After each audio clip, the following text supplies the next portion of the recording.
President Bola Tinubu has submitted a fresh list of non-career ambassadorial nominees to the Senate. Additional nominees include former River State Sole Administrator and Chief of Naval Staff Ibok-Ete Ekwe, former Interior Minister and ex-Chief of Army Staff Abdulrahman Dambazau, and former presidential aide Ita Enang and ex-Imo First Lady Chioma Ohakim. Now, this comes days after the president submitted 32 ambassadorial names, including former INEC Chairman Mahmood Yakubu, former Governor Ifeanyi Ugwuanyi, and ex-presidential aide Reno Omokri. The appointment of 68 ambassadors designate, comprising 34 career diplomats and 31 non-career nominees, alongside 3 earlier nominees already cleared by the Senate Committee on Foreign Affairs, reflects a spread across all 36 states and the Federal Capital Territory, with several former governors, senators, retired military officers, and notable civil servants. Now, join us this morning for this very important discussion is researcher and international journalist Adeniyi Kunnu. Good morning to you, Mr. Kunnu, and thanks for joining us on Breakfast Central. That's great. Good morning. What do you make of this new expanded list? Because when the first list came out, lots of analysts termed it a political IOU list, that it seems the president was compensating political associates and friends and allies. What do you make of this expanded list that has a little bit more career diplomats, and then you also have a spread across all 36 states? Do you think the names here are competent enough to carry out Nigeria's foreign policy objectives in whatever stations they're posted to across the world? Well, first of all, let's make certain things clear that non-career ambassadors and career ambassadors would always have the opportunity to be part of those that serve the country. And these things are needed. And the kind of list that the president has out is not something that we'll talk about from the angle of maybe, this list was put together because of this or that. Now, we have to look at the situation that preceded this list. I've had the privilege to tell people who care to listen that do not forget that we didn't have anybody talking about any list until the United States had some kind of very serious discussions about the security situation in the country. And I'm saying it here for those who don't understand to know that part of the conditions given to the president of the country was that you do not even have those that are speaking on your behalf, and you continue to get the image of the country on the gutters. So the list came out. Now, talking about what the list contains is another thing entirely. You see the wife of an Imo, politician being there. You see some other people that people are actually saying, are these people capable of doing anything? Yes. I'd like to remind them that we have to consider the likes of Bianca Ojukwu, who was never in that position up until the time that he had the privilege of being appointed, and has demonstrated her capacity up until the time she's been appointed right now in the current capacity that she has found herself. But another thing would be that the people whose names are out should have portfolio attached to it. That is the position that I occupy. You cannot continue to churn out names. There has to be an attachment to the names, the respective countries and their responsibilities. Now, do not forget that these names will still be screened by the lawmakers of this great country. And I've mentioned to those who care to listen that thorough screening is enabled by having an understanding of the portfolio of these people. Fanika Aide, Macedonia or Luxembourg, Fanika Aide, Ghana or Senegal. Now, when there is a country attached to the name of such persons, when the person goes before the Senate, we could ask specific questions in terms of the foreign policy of the country with that particular person that is to go to the country, to have an understanding of at least the person's capacity to mitigate issues and to actually ensure that the social fabric of the country is well laundered and that lots of other things that before now have not been put right are actually corrected. So that is the position I occupy. And I sincerely want to recommend that these should be an instruction given, even by the Senate, that we do not just want names, we want their respective locations or destinations attached to it so that we can have thorough screening. You saw what happened when General Musa was being screened, and somebody was asking a question regarding, I believe he understands that the position of a chief of defense staff is different from the position of what? A minister of defense. And you heard the response that Akpabio gave, that no, he doesn't understand, they should go and teach him. I've never experienced such. And let me also remind us here that when they do screenings in my part of the world where I'm speaking from, one person could take hours of thorough engagement regarding the assignment before the person. So we should stop this wishy-washy screening that is giving room to by the fact that the president has not done what I expect him to complete to do. You have a name, fantastic. But what about the offices? What about the countries? What about the consular areas? What about the locations? With that done, then we can set our foot on the right path of getting this thing taken care of. All right, you've spoken extensively on this issue, looking at it from the aspect of how the processes have come. But I want us to track back a little. Do you think that these nominees, do you think they're being rushed?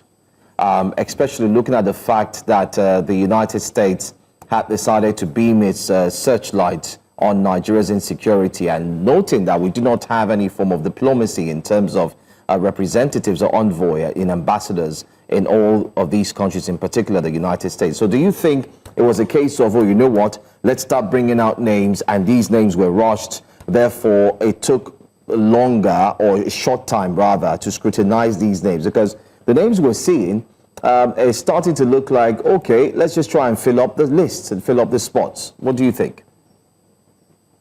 Let me say here, and use your words, that it is very evident that these lists have been rushed.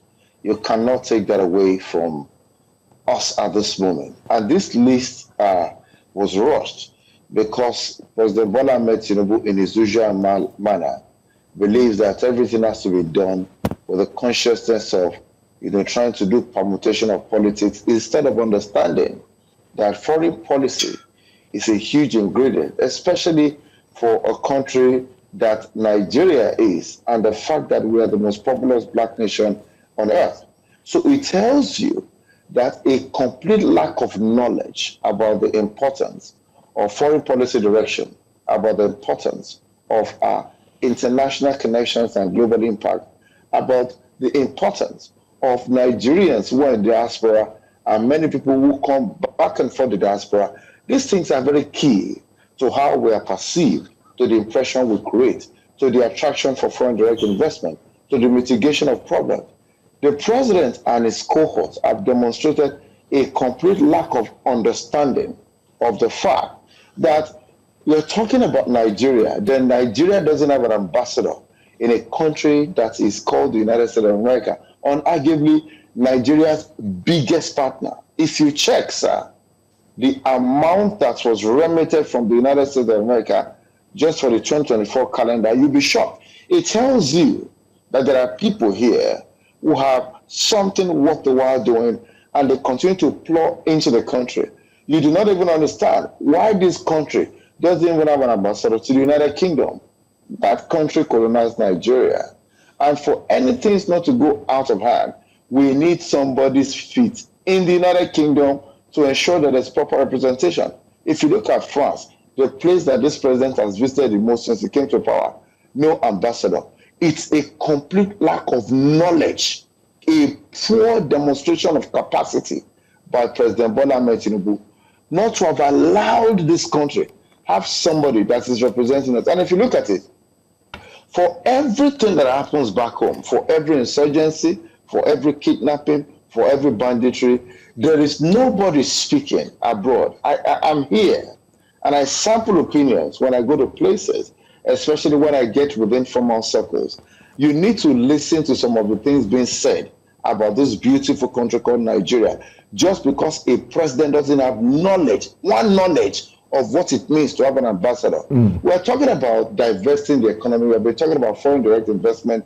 It is not possible for any country to actually have a very smooth foreign direct investment direction if there's no ambassador. Your ambassador that represents you is the one that will meet with the business community in that country. Absolutely. That he or she is. Yes, please. Yeah. Thank you so much, Mr. Adeniyi Kunnu. We'll go on a quick break, a very short break, and when we return, we'll continue our conversation. So much to unpack with regards to the new ambassadorial list sent to the Senate for confirmation. Do stay with us. News Central Breakfast Central returns shortly.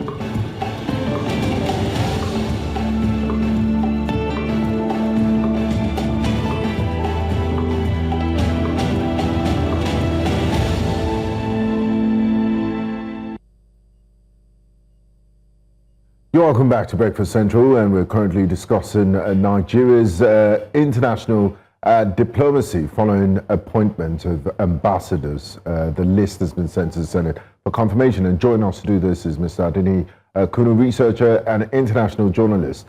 Now, Mr. Kunnu, looking at Nigeria in the global scheme of things, because before we went on that break, you talked about the missed opportunities we've missed in the last 2 years and how it is an anomaly that 2 years into an administration, you don't even have ambassadors in Washington, in London, in Paris, in some of these big capitals with some of your biggest trade partners. Having said that, and seen this list, you also mentioned the fact that they should stop sending lists to the Senate without attaching portfolios. And we also discussed this yesterday. For ministerial lists or ambassadors, they should attach their countries of mission. So the questioning, like what we saw with General Christopher Musa, would be more specific and towards their mission.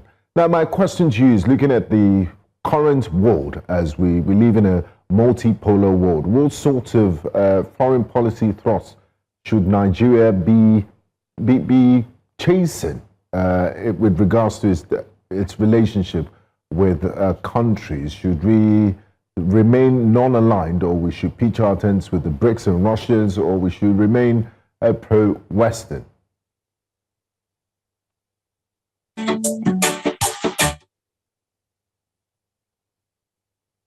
I think your device is muted.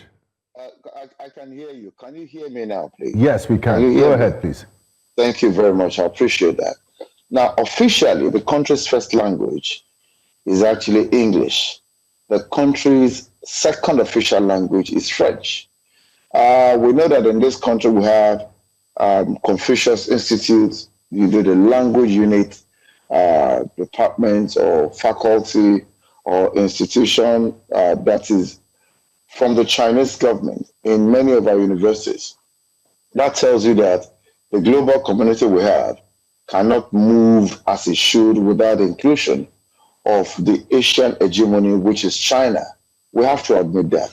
But let us understand that essentially our philosophies can be renegotiated with our Western neighbors. You know, I have done an examination of China's direction. While China tells you that it is not interested in the person who actually occupies power position, China cannot be interested in a country's economy and not be interested in the stability of their economy.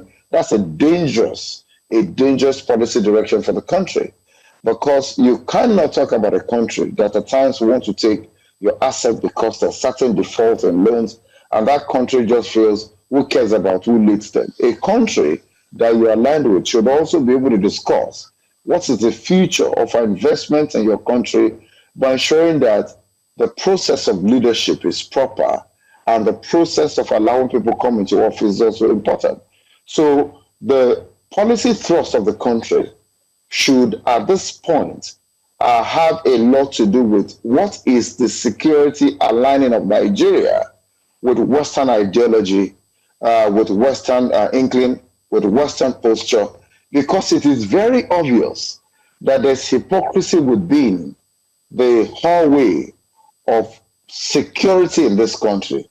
It is obvious that this country needs a policy direction with those that are partners that have zero tolerance when you're talking about what insurgents have been doing, and consider the kind of direction that we have and the kind of thing emanating from many leaders of the North. I do not think that Nigeria should put all of its egg in the Chinese basket, because China seems to be in another direction regarding that. So we cannot align with a country at this point that cares less about security, but is important to the country to have access to our wealth.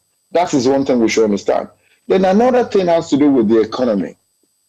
We've been talking recently about the need to divest the economy, about the need to allow for foreign direct investment. Any country we align with should be a country that is not just interested in our resources, but a country that also will allow us to exhaust the value chain of the things we have. Let's look at crude. We should not just be comfortable allowing crude to be taken out. We should not just be comfortable allowing platinum that we have in commercial quantity, like South Africa, that we have in commercial quantity as well, gold. We should ensure that the entire value chain of these particular global commodities are things that we actually have a measure of control over. So any kind of policy we have that doesn't allow us to be able to speak directly, to have our feet down in terms of security, any policy direction or partnership we have that won't allow this country totally eliminate the people that are non-state actors. This country has a policy direction that to me is ineffective basically, because how can you have over 400 names given to you, and between the last 4 years, 2 presidents have not been able to get to the list and talk about the people that are sponsoring terrorism? Any policy direction that doesn't request that the president makes open those that have been killing the country is not a healthy policy direction. If you're talking about economy, in recent times, they've been arresting lots of Chinese, not Americans, not the United Kingdom people. They've been arresting a lot of Chinese, mining our solid minerals illegally. You don't take your policy direction in that direction. I have lived at some point in Nasarawa State, and I know what the Chinese people did in Nasarawa State of Nigeria, and now they really kept taking things out undocumented, unmonitored. I'm not just speaking what I was told. I was there at the time. So I'm simply saying that perhaps with the presence of those that will eventually occupy certain offices, when the names and the portfolios get put together, we have to align properly and renegotiate our relationship with our Western powers. Yes, you cannot do much without China these days, but I am still wary of the Belt and Silk Road initiative of China that really doesn't allow a lot of countries to take the lead. I don't want a situation where you are aligning with China in terms of your foreign policy, and you see Chinese people occupying our train station, occupying maybe certain places. No, we can't afford that. We take the lead. The negotiations in terms of our foreign policy with the Eastern giants should actually be negotiated in such that, yes, whatever we are doing with them, we also lead in certain areas. Then don't forget, we're talking about technology transfer. We're talking about knowledge transfer. In recent times, the U.S. has been talking about deploying technology to do a lot in terms of supply of medicines, supply of all of that. Yes, we may not have the capacity to fully exploit that, but we have to agree in any policy we have with them that within the next 5 years, policy must include knowledge and technological transfer. And that must also be considered from government as a very important step to take when we ensure that even on the home front, we train people that are ready to take charge. If you go to Ghana, for instance, that's one of the areas where they have succeeded. they ensure that the Chinese take second place, and everything the Chinese do, they ensure that they put the best of their hands there. We just don't allow these people run the show. We have to ensure that as they are trying to do anything they want to do, we are there with them and have a full knowledge of the things we are doing. It is in that direction that I believe that you have a strengthened policy in terms of a foreign alignment. If we do this to a great extent, I will get serious with it, and we don't say it is business as usual. I believe within the next 5-10 years, we'll be able to have people reckon with us properly, because that aspect of technology transfer, that aspect of not being robbed of our resources, is something that is fundamental, and this should be incorporated very seriously into our foreign alliance space. As we look forward to wrap up this conversation, I want us to focus on some of the personalities. I know we haven't talked about that in the course of this conversation. Yes, please. The personalities have raised eyebrows. People are wondering why.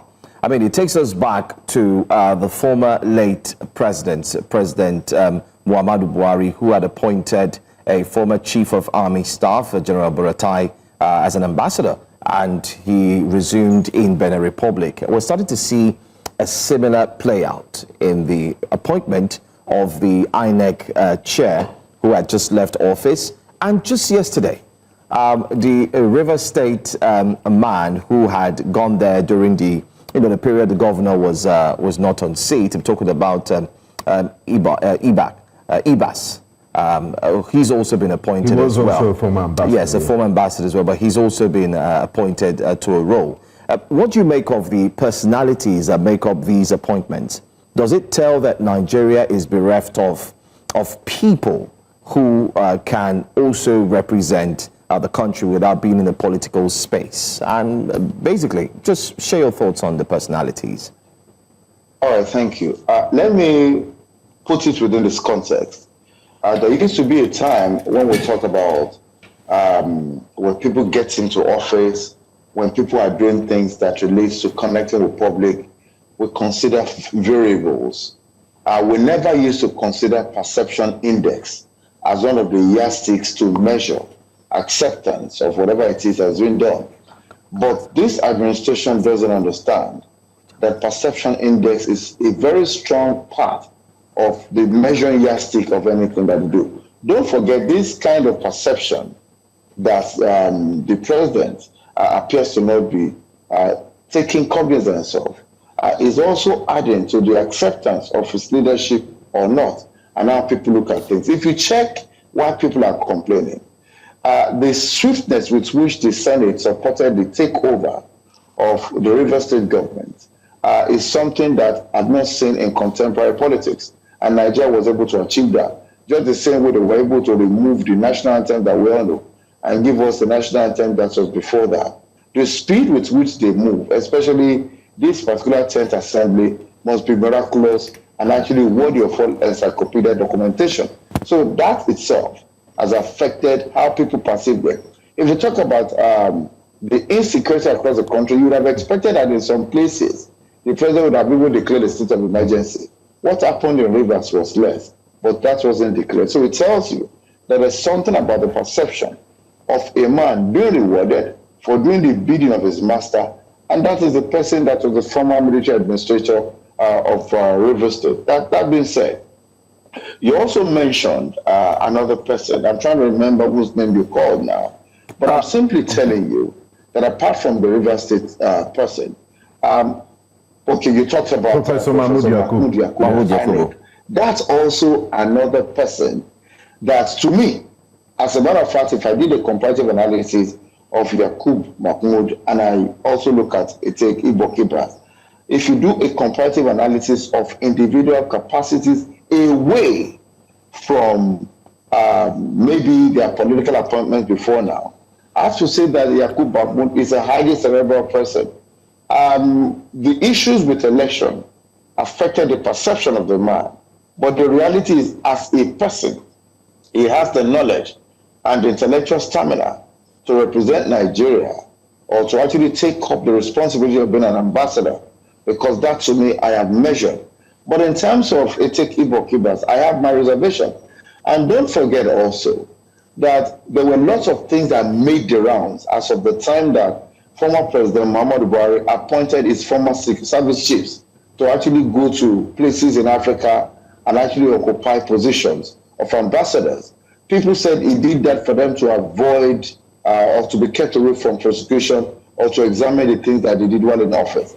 I'm simply putting it to you here that this administration must understand that while we know that it's a global practice that non-career ambassadors form part of those that occupy ambassadorial lists, it's not a practice that is only here. Okay. The perception is very fundamental towards the acceptance, and competence is also a very important factor in making such decisions. Okay, Mr. Adeniyi, thank you so much. We're out of time, but I'm sure this is a conversation that will continue to develop and we'll continue to look into it. Thanks for your time. Thank you so much. And thanks for joining us. Have a great day.